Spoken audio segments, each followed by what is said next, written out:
김삼중 씨께서는 좀 약간 오래된 영화 중에서 굉장히 마음에 품고 있는 좋아하는 영화 혹시 있으신가요? 뭐 대부라는 영화도 있겠죠. 그쵸. 네. 그다음에 제가 초등학교 때 봤던 영화인데 뭐 율리시즈, 스파르타카스 네네. 이런 영화들입니다. 네, 지금 말씀하신 거는 뭐 할리우드 영화 역사에 그냥 그야말로 고전 중의 고전으로 남는 대부 같은 영화는 정말 굉장한 영화들이죠. 스파르타쿠스도 굉장한 측면들이 있었고요. 가끔씩 그런 영화들을 다시 찾아보시는 경우도 있죠. 가끔씩이요. 그렇죠. 네. 아무래도 요즘 영화들을 많이 보시지만 이제 바로 이제 그 말씀을 드리고 싶은데 고전을 찾아봐라. 오늘 주제가 어떻게 하면 영화를 조금 더 깊고 풍부하게 즐길 수 있는가. 이 부분을 지금 말씀을 드리고 있잖아요. 통시적으로 보는 겁니다. 무슨 말씀인가 하면 공시적인 것이 있고 통시적인 것이 있지 않습니까? 어떤 영화가 있으면 내가 좋아하는 게 예를 들어서 이번에 타란티노 영화를 처음 본 거예요. 그래서 뭐 얼마 전에 나왔던 헤이트풀 에잇이라는 영화를 봤는데 영화가 너무 피반복인데 이상하게 재밌고 막 끌리는 거죠. 그럴 때 그 다음 단계는 뭘까요? 타란티노 이전 영화를 보는 거 아니겠습니까? 그 타란티노 영화를 처음 보지 않고 이전 영화들까지 소급해서 보면 타란티노 영화 다 재밌거든요. 그래서 타란티노는 이렇게 시작했구나. 저수지의 개들부터 피범벅이었구나. 이렇게 생각하게 됩니다. 타란티노가 저수지의 개들이 나올 때 별명이 헤모글로빈의 시인이에요. 헤모글로빈은 피에 누가지 않습니까?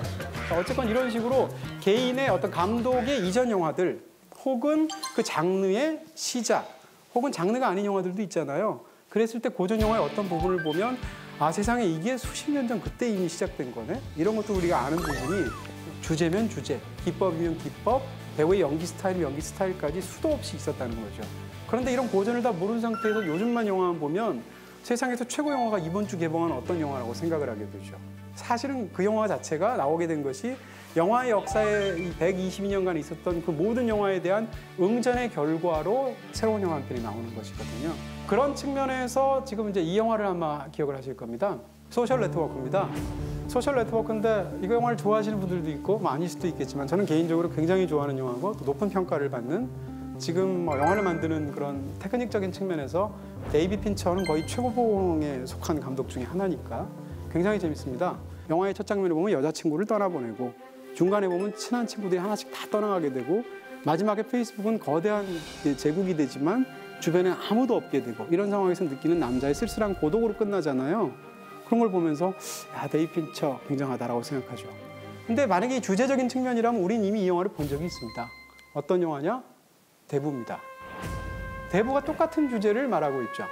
마이클이 이 콜레오네 그 가문의 그 마피아 그것을 재건하고 그 대제국을 건설하는 과정에서 자기 아내가 떠나는 얘기, 가족을 떠나보내는 얘기죠. 그렇게 영화가 끝나잖아요. 사실상 이 형식은 우리가 이미 소셜 네트워크에서 본 것을 이미 한 40여 년 전에 선취했다라는 거죠.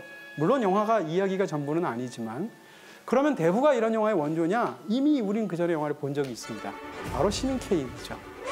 시민 케인이라는 영화는 영화 역사상 최고의 영화 중에 한 편으로 흔히 거론하는 영화인데 시민 케인도 역시 다른 어떤 혁신적인 영화사에서 중요한 위치가 있지만 이런 주제적인 측면만 얘기한다면 같습니다.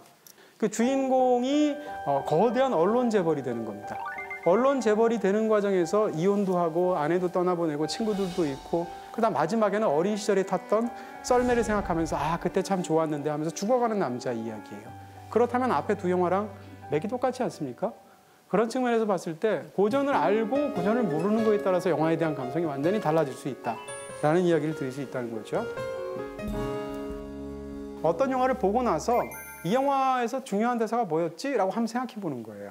그럼 영화가 조금 달리 보이기도 합니다. 그러면 영화 역사에서 가장 유명한 대사가 뭐냐?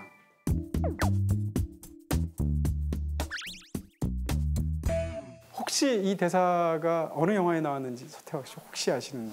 바람과 함께 살아. 네, 역시 바로 이 영화는 바람과 함께 사라지다에 나온 굉장히 유명한 대사입니다. 근데 일반적으로는 바람과 함께 사라지다에 나오는 제일 유명한 대사가 뭔가요? 질문을 하면 그 영화를 좋아하시는 분이면 마지막 대사 Tomorrow is another day라는 내일은 내일의 태양이 뜰 거야. 너무 멋있는 대사잖아요. I'll go home, but I'll think of some way to get him back. After all, tomorrow is another day.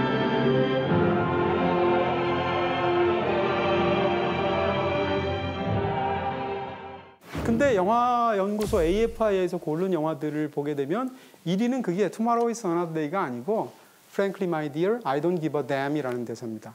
그럼 이게 왜 일인가라는 생각을 할 수 있겠죠. 이 대사는 우리말로 하자면 솔직히 말해서 그대여, 나는 이제 상관 안 해. 나는 네가 뭘 하든 상관없어. 라는 대사입니다. 이 대사가 아름답지도 않고 인상적인 특별한 부분이 있는 것도 아닌 것 같잖아요. 근데 이게 할리우드 영화 모든 영화를 통틀어서 1위로 꼽힌 대사라는 거죠. 왜 그럴까? 바람과 함께 사라지다는 첫 번째는 사실은 미국 남부에 관한 얘기입니다. 그래서 19세기의 남북전쟁에서 남부가 패하게 되고 남부의 문명 자체가 북부의 문명에 흡수가 되는 그런 상황이 되는데 바람과 함께 사라지다. 뭐가 바람과 함께 사라졌느냐? 남부 문명인 거예요. 그런 부분의 이야기가 굉장히 중요하고 또 한 가지 대중들이 즐기는 나머지 한 부분이 있다면 그것은 스칼렛 오하라와 레트 버틀러의 사랑 얘기겠죠. 남녀가 사귀게 되는데 둘 다 나쁜 남자, 나쁜 여자 정말 영화를 보다 보면 이 나머지 두 사람이 보면 너무 인성이 안 좋은 사람들이거든요. 두 사람이 막 계속 사랑했다 헤어졌다 하다가 후반이 됩니다. 그럴 때 레트 버틀러가 떠나면서 하는 얘기예요. 마지막에 스칼렛 오하라가 따라 나오죠. 그 순간 딱 쳐다보면서 지긋지긋하다는 듯이 이 대사를 합니다. Frankly, my dear, I don't give a damn 이라고 하는데 그 당시에는 dam이란 말을 영화에 못 썼습니다. 요즘은 dam이 어디 있어요? 그냥 F를 썼겠죠. 아니면 S를 썼겠죠. 근데 그 당시에는 dam도 못 썼어요. 그런 상황에서 dam을 최초로 쓴 영화는 아니지만 거의 dam을 안 쓰는 상황에서 이 dam을 저기다 딱 씀으로 인해서 저 말이 주는 지긋지긋한 느낌. 얼마나 싫으면 저렇게 말을 할까?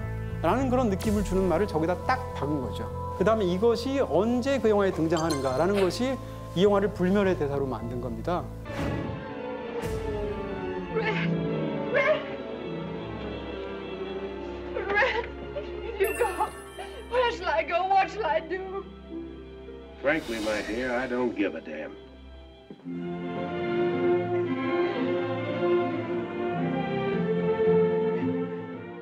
자, 그러면 작년에 나온 최고의 한국 영화 대사가 뭐냐라고 여러분에게 묻는다면 제 생각엔 이게 아닐까 싶습니다.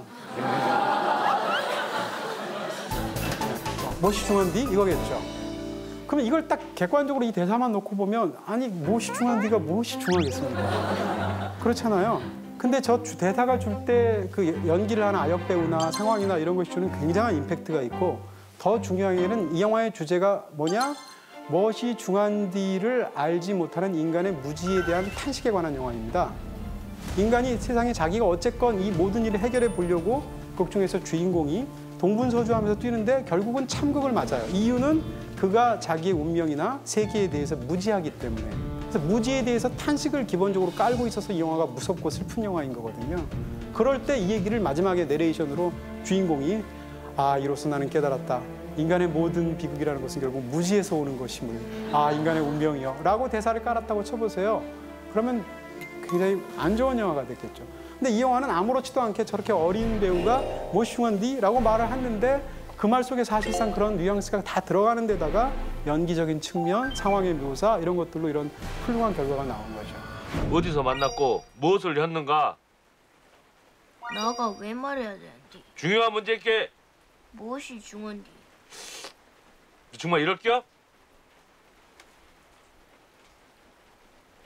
무엇이 중요냐고.